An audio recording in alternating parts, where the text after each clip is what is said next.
Nita Anggraini. Saya akan mempresentasikan mengenai perbedaan kurikulum KBK, KTSP, dan K13.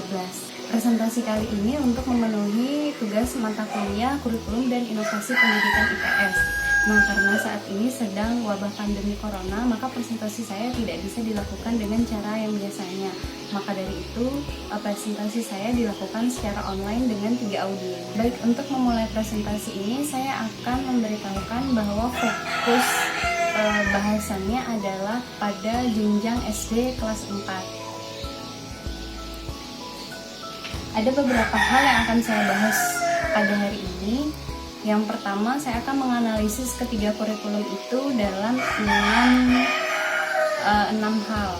Yang pertama, tujuannya. Yang kedua, langsung saja. Yang pertama, mengenai tujuannya. Pada KBK itu menitik beratkan pada pengembangan kompetensi, sedangkan pada KTSP bersifat desentralistik, yang artinya sebagian tata aturan dari kurikulum itu diserahkan kepada sekolah dan dikembangkan oleh pihak sekolah dan guru. Selanjutnya, tujuan dari K13 itu untuk mempersiapkan manusia Indonesia agar memiliki kemampuan sebagai pribadi yang mampu bersaing di era abad 21 ini. Nah, fokus dari kurikulum ini adalah siswa dilatih untuk berpikir kritis dalam pemecahan masalah.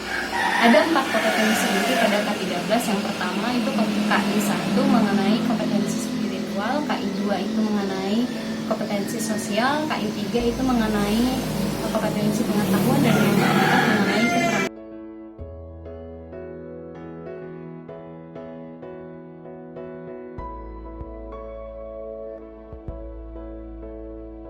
Terakhir adalah evaluasi.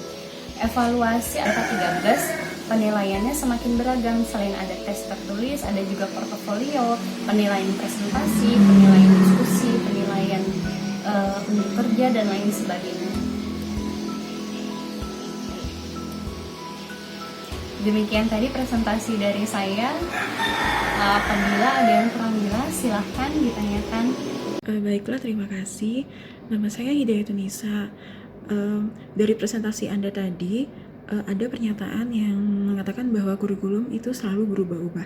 Sebenarnya menurut Anda, apakah yang mendasari perubahan kurikulum dari KTSP menjadi kurikulum 2013? Yang melatar belakangi perubahan kurikulum dari KTSP menjadi kurikulum 2013, menurut saya ada 3 hal.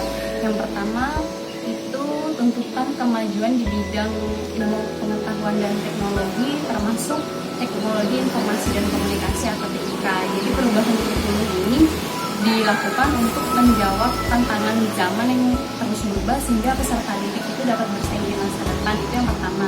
Nah,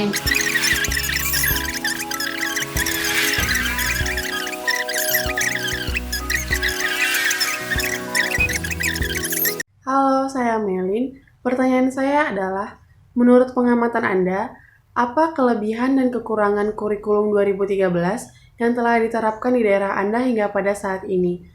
Terima kasih. pengamatan saya, kelebihan dan kekurangan kurikulum 2013 ini belum terlihat seperti apa karena masih dalam tahap proses. Apalagi di daerah saya itu sebetulnya fakta di lapangan dengan teorinya itu berbeda.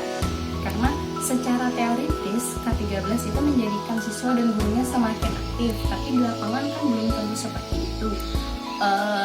Banyak faktor yang mempengaruhi, misalnya kurangnya pengetahuan guru.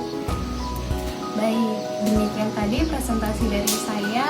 Jika ada yang kurang berkenan, saya meminta maaf dan terima kasih atas perhatian.